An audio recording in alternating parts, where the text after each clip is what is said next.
오늘도 예배에 참석하신 여러분들께 하나님의 은혜가 충만하시기를 축원합니다.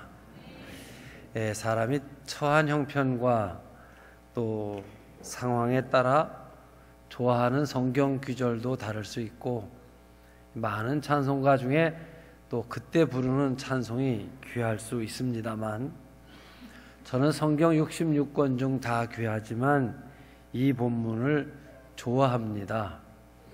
환난과 박해를 받으며 복음을 전하면서 가난과 질고 고난을 겪으면서도 넘어지고 쓰러지지 않는 한 성도의 모습을 볼 수 있기 때문입니다. 가난합니다. 힘들고 처절하게 내 연약함을 느낄 때 이 말씀을 묵상하면 큰 은혜가 됩니다. 얼마나 귀합니까? 우리가 이 보배를 질그릇에 가졌으니 이는 능력의 힘이 큰 것이 하나님께 있고 사람에게 있지 아니함을 알게 하려 함이라. 우리가 사방으로 우겨싸움을 당하여도 쌓이지 아니하고 답답한 일을 당하여도 낙심하지 아니하며 핍박을 받아도 버림받지 아니하며 거꾸로 트림을 당하여도 망하지 아니하고 우리가 항상 예수 죽음을 몸에 짊어지면 예수의 생명이 우리 몸에 나타나게 하려 함이라. 우리 산자가 항상 예수를 위하여 죽음에 넘기움은 예수의 생명이 또한 우리 죽을 육체 위에 나타내게 하려 함이라. 성도 여러분께서도 이 말씀을 기억하고 묵상하시면 어려울 때 큰 힘이 될 것입니다. 여러분, 예수 믿는 것이 무엇입니까? 무엇을 예수 믿는 것이라고 말할 수 있죠? 대답은 여러 가지일 수 있지만 그 중에 그리스도 안에서 자기의 생을 발견하는 것이다 라고 말하고 싶습니다. 예수 안에서 자기의 생의 가치를 발견해 나가는 것, 그렇기 때문에 예수 믿으면서 자기를 학대하거나 자기 인격을 격하시키고 한숨을 쉬며 낙심하는 것은 예수 믿는 사람이 아닙니다. 그리스도의 사람들, 즉 예수 믿는 사람들은 어떠한 경우에도 절망하거나 낙심할 수 없는 존재들입니다. 왜냐하면 나는 부족하고 무능하고 아무것도 아닌 존재인데 예수께서 나를 소중히 여기시는 존재이기 때문이에요. 얼마큼 나를 소중하게 여기시느냐 하면 주님께서 자기 생명을 버리시고 나를 살리실 만큼 중요한 존재. 이게 내 가치예요. 여러분 한 분 한 분의 오늘의 가치는 여기에 있어요. 그러므로 그리스도인은 날마다 그리스도 안에서 자기의 새로운 가치를 발견해 나가야 합니다. 인간이 무엇이냐? 인간이 왜 사느냐? 이런 말 대답하기 어려운 겁니다. 한마디로. 그런데 예수를 믿으면 그 인생의 해답이 알게 열려져요. 이것을 우리는 기독교적인 인생관이다, 기독교적 세계관이다, 기독교 철학이다, 이런 말을 하는 것입니다. 대개 사람들에게 사람이 무엇이냐 이런 질문을 하면 세 가지 방향에서 대답들을 합니다. 사람은 신처럼 대단한 존재다라고 여기는 견해예요. 여기서 신이란 창조주 하나님 같은 그런 존재를 말하는 것이 아니라 우리가 보통 말하는 초인적인 존재, 이런 뜻이에요. 사람을 과대평가하는 인류 문명을 보라, 인간의 능력, 예수를 보라, 인간은 만물의 영장이다. 이 사람의 지식과 능력, 인격, 모든 좋은 면을 보는 입장에서의 견해입니다. 그런가 하면 반대로 인간을 격화시켜서 인간은 한갓 동물에 불과하다, 이런 생각이죠. 생육하고 번식하고 이 육체라는 제한 속에서 나이 먹고 늙고 병들고 자연 속에 있는 많은 생명체 중에 일부 아니냐. 그리고 인간의 비인간적 부분을 보면 개만도 못하다, 이런 말도 우리 하잖아요. 여러분, 이렇게 인간처럼 죄악적인 존재가 어딨나 생각해 보세요. 어느 동물이 그렇게 살아갑니까? 정말 우리 사회면에 나오는 비인간적 그런 모습들을 보면 사람 껍질 쓰고 있는 것이 부끄럽죠. 그리고 이런 부분을 보고 인간은 여러 동물들 중 영장류에 속하는 포유류, 젖발이 동물 중에서 지능이나 지혜가 뛰어난 동물에 불과하다, 이렇게 보는 거예요. 그런가 하면 앞에서 말한 두 견해의 중간점으로 사람을 보려고 하는 거예요. 인간은 신과 동물과의 중간쯤 되는 존재다. 동물의 세계에서 신의 세계로 발전하는 과정 중에 있는 존재다. 상당히 희망적으로 본 거예요. 우리 그리스도인이 된 생각은 인간은 죄인이고 죄를 지을 수밖에 없는 무지한 존재인데, 은혜를 받고 주님께서 우리 안에 거하시면 그리스도의 형상을 닮아가려는 그런 하나님께로 나아가는 존재가 아닐까. 그러니까 안 믿는 사람의 세계는 동물의 세계로 보려고 하고, 믿고 거듭난 우리들은 하나님께로 가까이 가는 존재로 보려는 그런 경향의 생각입니다. 그러면 여러분, 과연 사람은 무엇입니까? 오늘 성경은 질그릇, 흙덩이로 표현을 하고 있습니다. 인간이 무엇이냐? 너는 흙덩이임을 기억하라. 하나님께서 인간을 흙으로 빚으시고 그 코에 생기를 넣으시니 인간이 되고, 그 생기를 걷어가시니 흙덩이가 되고, 창세기 3장 19절 보면 사람이 선악과 범죄를 한 후 인간을 향한 하나님의 선언이 너는 흙이니 흙으로 돌아갈지니라. 참이 우리 육신이 생명이 하나님의 이 선언 앞에서 어떤 변명도 할 수 없습니다. 장례식을 치르며 늘 그런 생각을 합니다. 왜 장례식에 돈을 많이 들여 치르는가? 어차피 흙으로 돌아가는 과정을 진행하는 일이고, 그렇죠? 예수님께서 바리새인들을 저주하실 때 회칠한 무덤이라 말씀하셨습니다. 사실 우리는 장례식이 한 인간의 생애를 마치고 그의 육신이 흙으로 돌아가는 절차를 진행하는 것입니다. 하나님 도와드리는 거예요. 하나님 말씀에 순종하는 것이죠. 가끔 오래된 산소를 이장하다 보면 가난한 사람의 산소는 캐어보니 아무것도 없습니다. 그런데 부자의 무덤은 캐면 복잡해요. 관을 두껍게 하고 방부제를 놓고 회벽을 쳐놔가지고 그 오래된 산소에서도 흉물스러운 것들이 다 나옵니다. 여러분, 명당이 어딘 줄 아세요? 흙으로 빨리 돌아가는 곳이 명당입니다.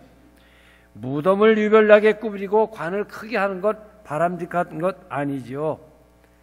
우리 좀 냉철하게, 우리 30년, 우리가 세상을 살다 생이 끝나고 30년 또는 50년이 지난 뒤에 그 여러분의 산소 찾아올 사람이 누굴까 한번 생각해 보세요. 있습니까? 있을 것 같으세요? 아니, 여러분은 지금 50년 전에 죽은 누구의 무덤을 찾아가시고 계십니까?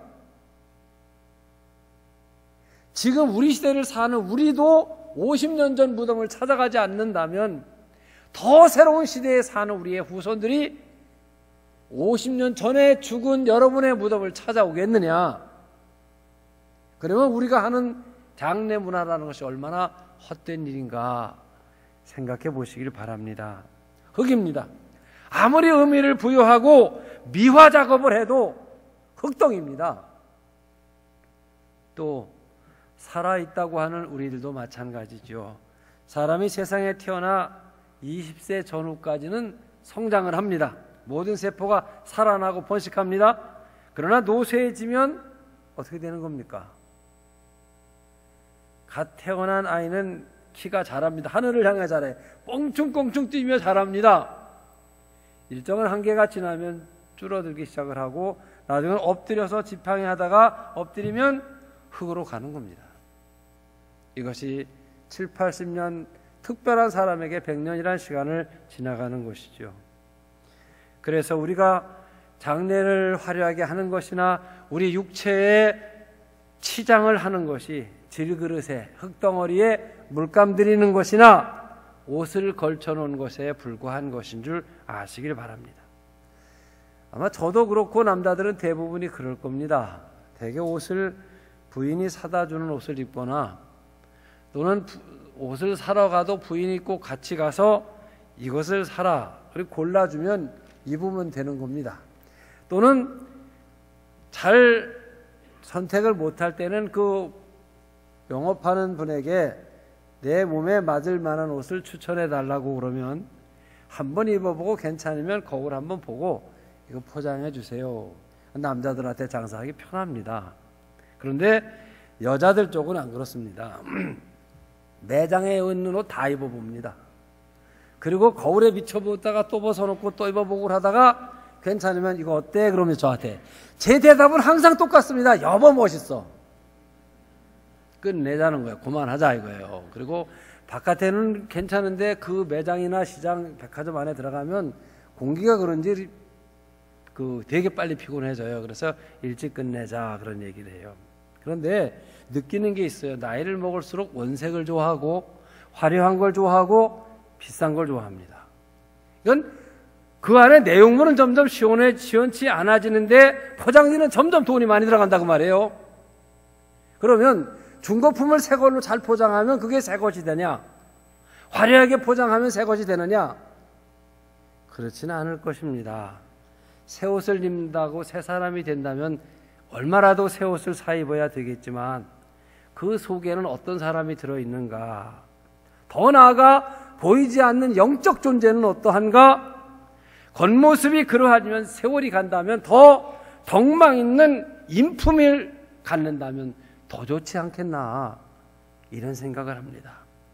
다시 한번 말씀을 드립니다. 여러분, 우리는 질그릇입니다. 하나님께서 흙으로 사람을 만드시고 아담이라고 부르셔서 사람의 이름이 되었습니다. 아담은 남성 명사로 사람이란 말입니다. 아담아 하면 여성 명사로 흙, 물질의 뜻이 되고요. 형용사로 하면 에돔 그러면 붉은 것 그런 뜻입니다. 똑같은 낱말을 세워놓고 물질 명사로 그냥 명사로 형용사로 말할 때마다 남자 또는 흙 또는 붉은 그런 뜻이 돼요. 유대인의 전설입니다. 하나님께서 인간을 만드실 때 도자기를 굽듯이 흙으로 만드셔서 이 풀무불에 구웠는데 너무 일찍 꺼내서 보니까 허옇게 됐더래요. 이게 백인이랍니다. 덜 익어서 백인 키 크고 싱겁고 거의 백인은 그런가 하면 이번에 다시 하나님께서 빚어서 구웠는데 아까 너무 일찍 꺼내서 이번에 좀 놔뒀다 꺼냈더니 시커멓게 탔더래. 이게 흑인이래요. 그래서 이제는 시행착오를 하여 적당하게 구워 꺼냈더니 이게 유대인 누르테테한 게 됐대. 이상하게 우리나라 사람들은요, 이스라엘 사람들 그러면 백인일 것이라고 생각을 해요. 거기 중동 한가운데입니다, 여러분. 사막이에요. 백인이 될 수가 없어요. 다 검붉은 세계. 돼지도 마찬가지고 사람도 백인이 아닌 황인종 중에서도 검은 그런 피부의 사람들이 유대인들입니다. 자, 이 금그릇도 아니고 은그릇도 아닌 질그릇으로 말씀을 하고 계신데 더 천하게 흙덩어리 그런 뜻이 포함되어 있습니다. 흙으로 만들어진 그릇은 깨어지고 부서지면 다시 흙이 되고, 그렇죠? 깨어지기 쉽고 쉽게 상처가 나고 조금만 충격을 줘도 부서지는 것이 이 질그릇입니다. 베드로전서 3장 7절을 보게 되면 여자를 가리켜 더 약한 그릇이라고 표현되어져 있습니다. 여자는 질그릇 중에서도 더 약한 그릇으로 육체적으로도 남자보다 약하고 정신적 의지도 남자보다 약하다는 뜻이 포함되어 있어요. 그런데 중요한 것은 이 질그릇이 보배를 담고 있습니다. 질그릇이 원하는 것을 담을 수 있는 것이 아니라 주인이 자기 필요와 용도에 따라서 이것을 담으면 질그릇의 이름이나 가치가 달라지는 거예요. 예를 들어 그 질그릇에 된장을 담그면 된장 항아리입니다. 그 질그릇에 김치를 담그면 김치독이 되고 새우젓을 담그면 새우젓 항아리가 되고 그걸로 설거짓을 하면 설거지 그릇이 됩니다.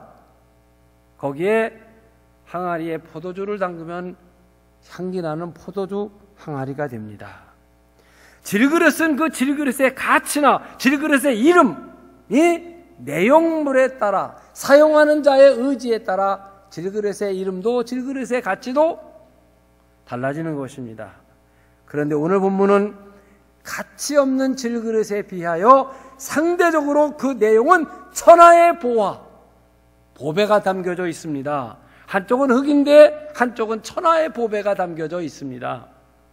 다시 한번 생각해 봅니다. 여기 질그릇이 있습니다. 질그릇은 값이 나가는 것이 아니라고 했습니다. 그런데 그 속에 천하의 보배가 담겨져 있습니다. 그러면 이 질그릇은 보배 때문에 보배와 함께 굉장히 귀중한 것이 되었다는 말입니다. 보배 때문입니다. 질그릇 때문이 아니고. 이제 이 보배 때문에 값이 먹여지고 이 보배에 의해 그 질그릇의 이름이 불려지게 됩니다. 그러면 여러분, 여기에 이 보배는 무엇을 말합니까? 이 보배는 질그릇에 담겨진 하나님의 형상을 말합니다. 창세기 1장 26절 하나님께서 우리가 우리의 형상을 따라 사람을 만들자 하시고 만드셨습니다. 인간, 이 흙덩어리 값은 하나님의 형상입니다. 그런데 이 하나님의 형상이 사람의 범죄와 함께 사람에게서 떠나버립니다. 그러면 다시 흙덩이만 남겨져 있는 것입니다. 창세기 6장 3절 이하를 보면 하나님께서 노아 홍수로 세상을 심판하실 계획을 세우시며 이런 말씀을 합니다. 온 땅에 죄가 관영이 되었다. 가득해라 그 말이에요.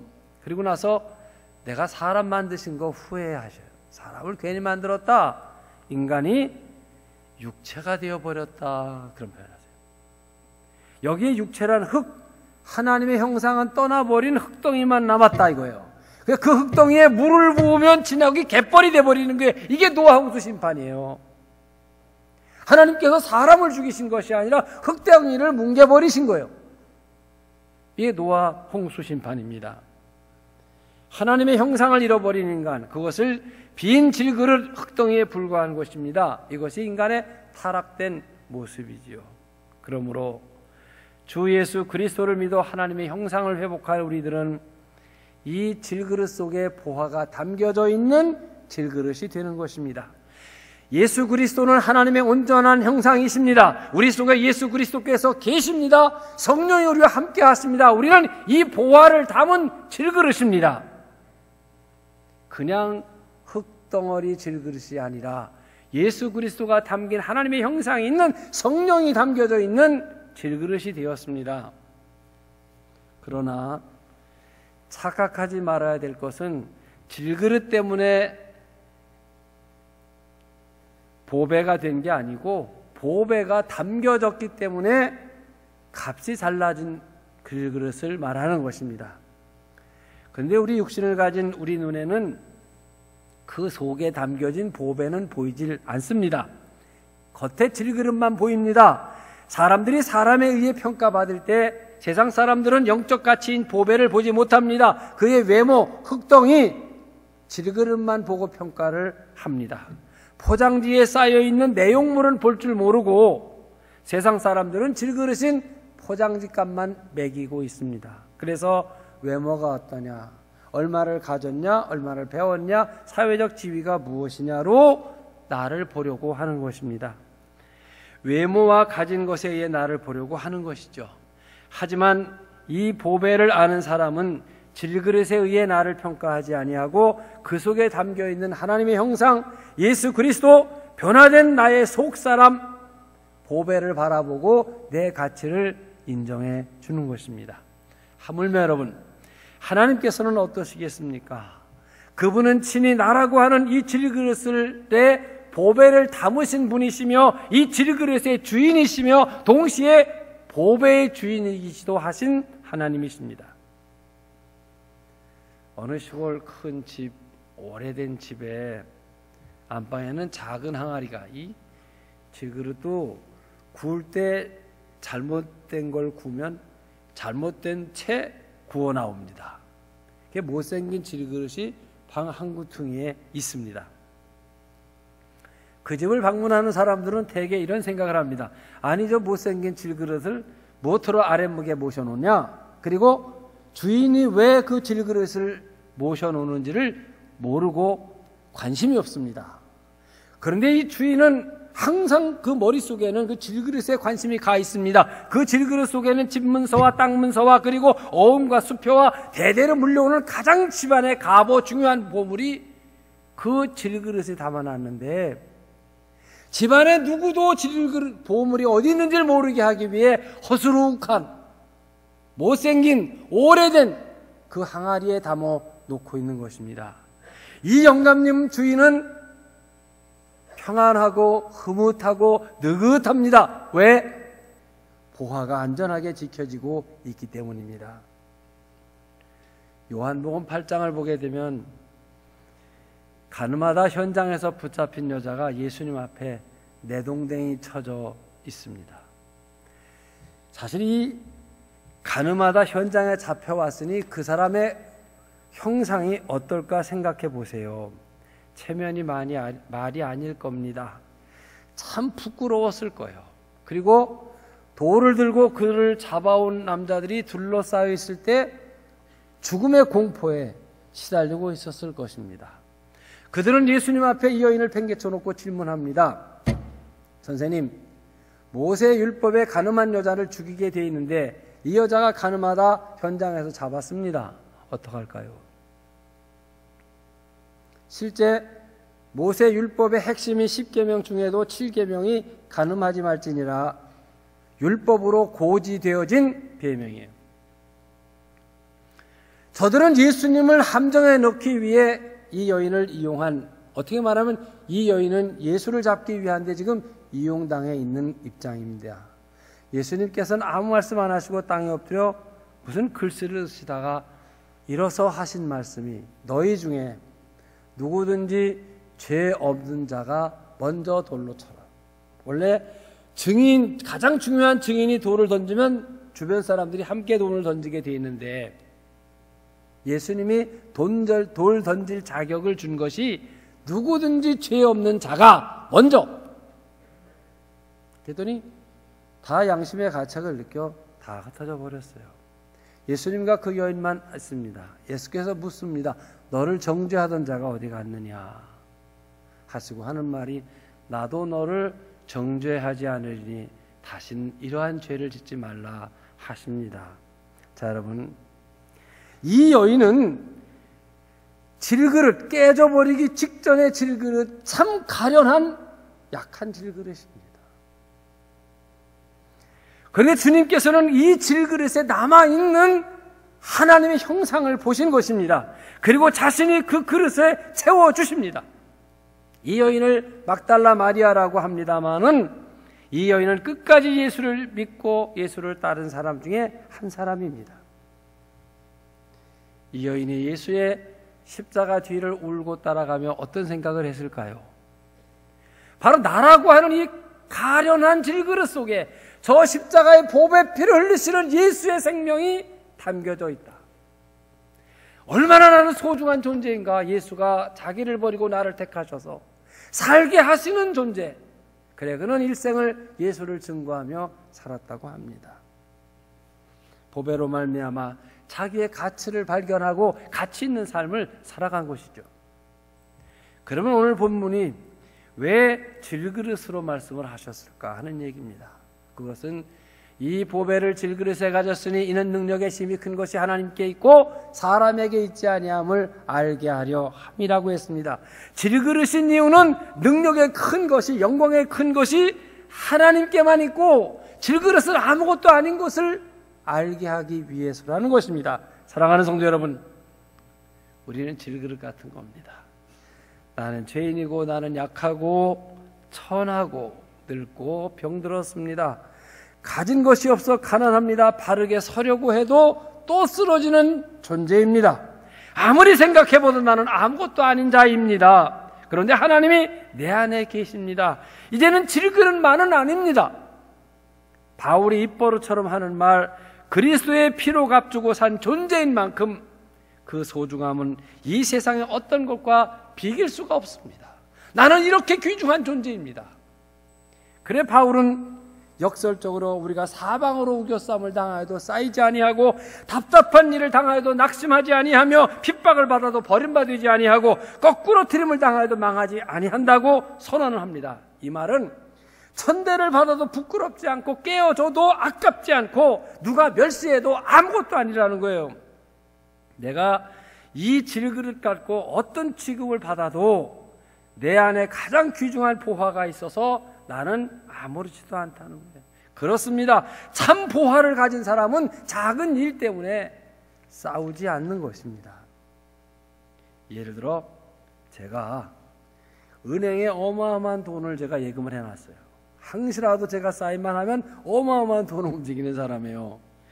그런데 제가 허름한 옷을 입고 저 시장에서 3,000원짜리 국수를 먹고 앉았는 거예요.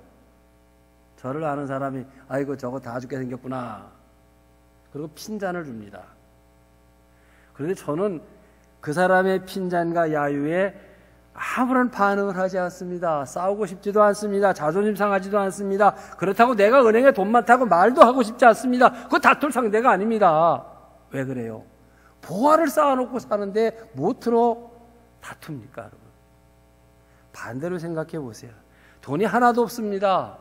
그래 돈을 남에게 빌려서 허름한 양복을 하나 사 입었습니다. 남들이 그 양복이 유행이 지냈네 어쩌고 말을 하면 이제는 팔뚝 걷어들고 싸우러 갑니다. 너 양복 사줬어 나? 왜 자존심 상하게 해? 멱살 잡으러 가려고 그래요. 왜? 보화를 갖지 못했기 때문이에요. 요만한 소리 듣는 것 때문에 밤새 잠을 못 잡니다. 뒤척이고. 왜 그래요? 보화를 못 가졌기 때문이에요.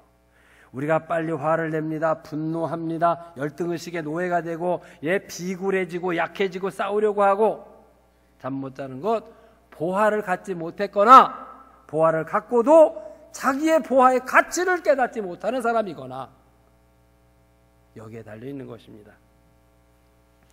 사랑하는 성도 여러분, 문제는 보화입니다. 나만이 아는 값진 보화 이것을 간직해야 하죠.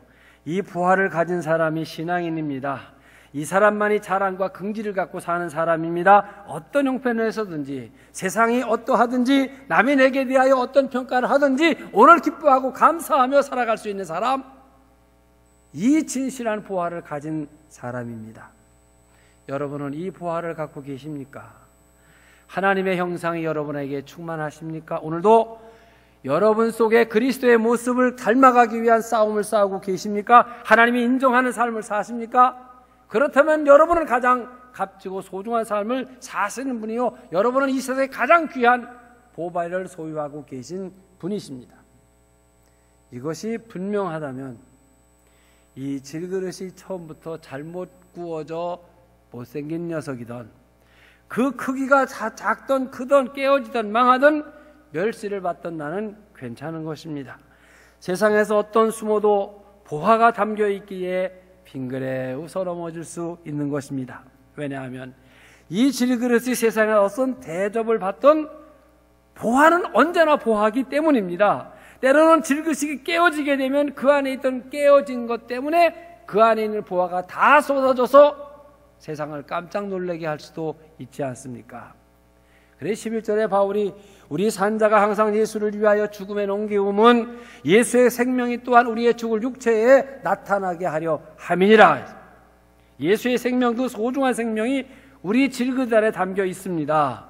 그래서 어떤 일을 겪어도 괜찮아요. 거꾸로 틀리든지 깨어지든지 핍박을 받든지 넘어지든지 오히려 깨져서 이 보화가 다 드러났으면 더 좋겠다. 바울이 하는 이야기입니다. 고린도 후서로 넘어가면 지금 우리 고린도 4장 7절 이하의 말씀을 보고 있는데 고린도 후서 5장 1절 쪽을 보면 보세요. 만일 땅에 있는 우리의 장막집이 무너지면 하나님께서 지으신 집 곧 손으로 지은 것이 아니요 하늘에 있는 영원한 집이 우리에게 있는 줄 아느니라. 자, 만일 땅에 있는 우리의 장막집이 무너지면, 이 말은 만약 우리의 질그릇이 깨어지면 그 말과 똑같은 말입니다. 여러분, 땅에 있는 장막집이 무너져버리면 그 집안에 뭐가 있는지 다 드러나겠지요. 질그릇이 깨져버리면 그 속에 있는 보화가 다 드러나 버리겠죠.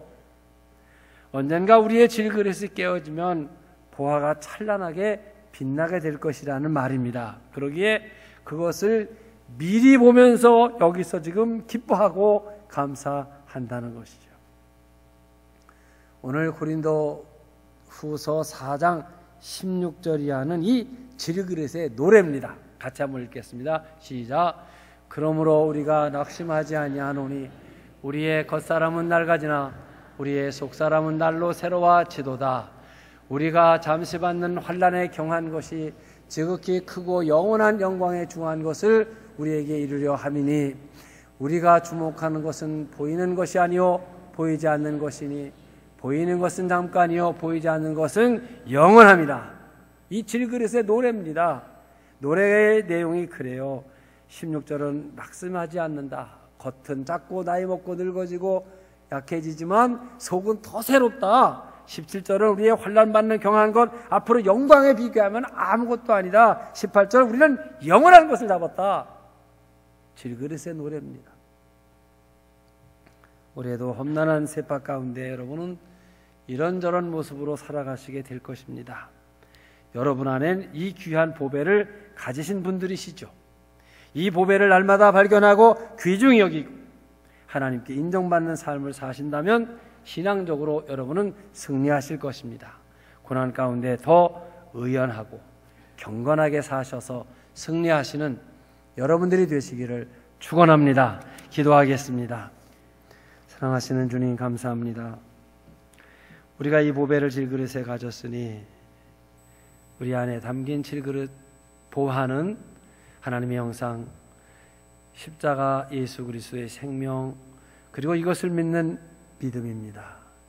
이것은 예수의 생명이기 때문에 핍박을 받거나 거꾸로 트림을 당하거나 우겨쌈을 당해도 흔들리지 않는 것입니다. 그리고 이 질그릇은 점점 시간과 함께 후패해질 수 있으나 새로워지고 우리가 받을 영광스러운 일에 비하면 지금 어려움은 순간의 작은 것들이며 보이지 않는 영원한 것을 소유하였다고 이 질그릇은 노래하는 말씀을 들었습니다.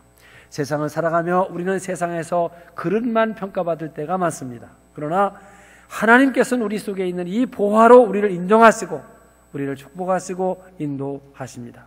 올해도 어떤 모습으로 어떤 형편에서 살아갈지 모르지만 이 보화를 감은 신앙인으로서 날마다 이 보화의 가치 속에서 평가받고 하나님께 인정받는 삶으로 승리하게 하여 주시옵소서. 귀하신 예수님 이름으로 기도하옵나이다. 아멘.